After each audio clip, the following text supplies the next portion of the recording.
L'Université Bourgogne-Europe est créée par transformation de l'Université de Bourgogne. En clair, cela signifie que l'Université de Bourgogne se retrouve intégralement telle qu'elle existe aujourd'hui dans l'EPE, elle devient l'EPE. C'est pourquoi les statuts de l'Université Bourgogne-Europe prévoient le maintien des UFR, des écoles, des instituts, des laboratoires et des services, chacun avec les mêmes structures de gouvernance, doyen ou directeur, conseil de gestion ou d'administration, etc., mais aussi avec les mêmes services pédagogiques et administratifs.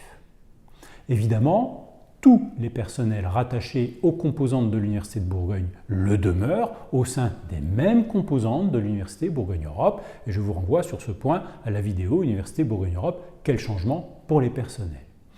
Au niveau de l'EPE, les statuts de l'Université Bourgogne-Europe maintiennent les instances centrales telles que vous les connaissez. Le conseil d'administration, la commission de la recherche, la commission de formation et de la vie universitaire, le conseil académique, le bureau, qui est composé du président et des vice-présidents, continue donc de siéger avec les mêmes prérogatives.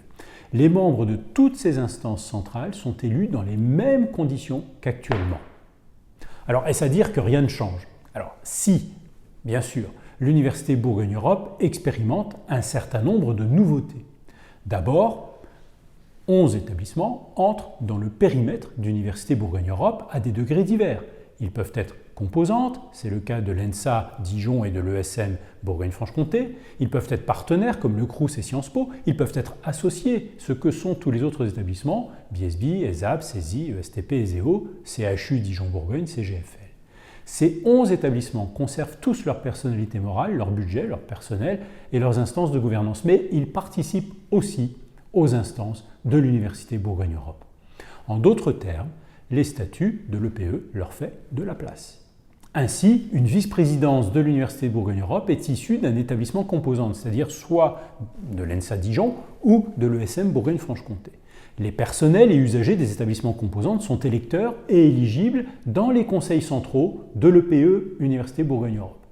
S'agissant des conseils centraux, justement, le conseil d'administration passe de 32 à 38 membres.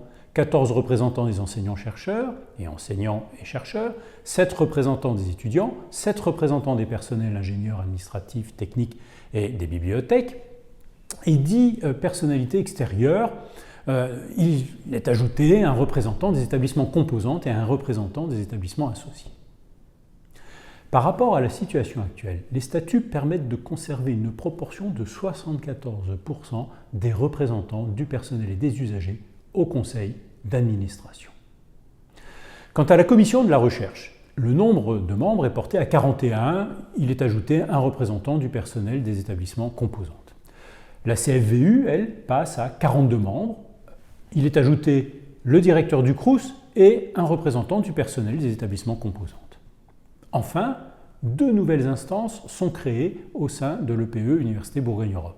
D'abord, un conseil des chefs d'établissement qui participe à la préparation et à la mise en œuvre des décisions du conseil d'administration et du conseil académique. Sa fonction est purement consultative.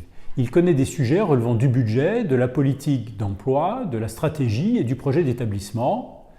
L'autre organe créé, c'est un comité d'orientation stratégique qui est composé de 4 à 8 personnes, dont moitié au moins de personnalités internationales scientifiques. Il a également un rôle consultatif et il produit des recommandations transmises au conseil d'administration et au conseil académique.